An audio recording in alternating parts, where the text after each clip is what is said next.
Hey guys, welcome back to my channel and welcome if you're new. So in today's video I'll be showing you guys how to create auto replies on Instagram. So if that is something you're interested in, stick around for the rest of the video.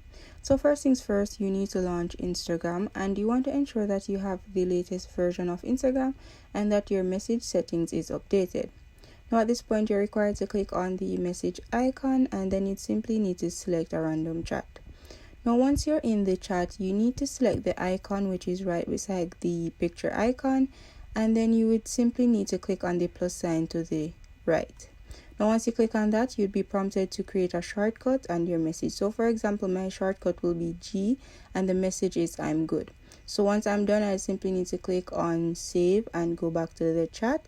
And whenever I type the letter G, the auto reply box will automatically illuminate, and I'd simply need to tap on it and the message that I created will be displayed. So that's pretty much how it go about creating auto replies in Instagram. So if you guys found this video useful or if you enjoyed this video, please like, share, comment and subscribe. Also, please turn on your post notification so you'll be notified whenever I upload videos. Thank you guys so much for watching.